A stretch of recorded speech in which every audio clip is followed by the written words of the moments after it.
Eh bang, jersey France France. tahun 98. Tapi kenapa ada star bang? Tak pasti lah. Saya mungkin sebab after jersey tu dia menang, dia dapat 1 star. Maksudnya ni jersey lepas dia menang tu lah. Yep. Oh yelah, dia pakai 2 season Yep. So your favorite player time tu? Zidane. Zidane The master. Kenapa Zidane bang? Satu, dia control the game lah. Dia control midfield, dia control semua everything. Dia adalah link daripada midfield dan striker.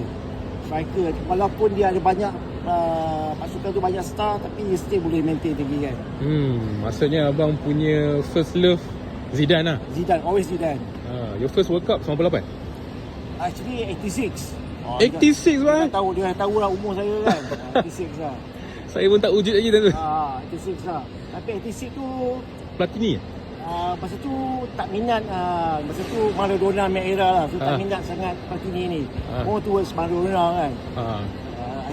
I think 1988 ni baru start support France lah. Okay, so abang nampak muda? Nampak muda lah. Okay bang, untuk game penentu tempat ketiga ni macam mana bang untuk France? Yalah, PT juga dengan player ni. Yalah, I think they work hard dengan the whole tournament. Suddenly tak ada rezeki kan. I think yalah, Spain pun quite competitive juga. Dia quite compact. Player-player pun muda. I think banyak tenaga. Unlucky kot. Yalah, I think football anything can happen kan. So tempat ketiga ni hopefully France boleh dapatlah tempat ketiga. At least show that to the world that walaupun kalah semi tapi still go for number 3 lah. Itulah, the best team dekat tournament dapat nombor 3 pula. Aduh, sayang lah. That's the thing lah. Tapi that's football lah. Alright. Thank you bro. Okay, fine.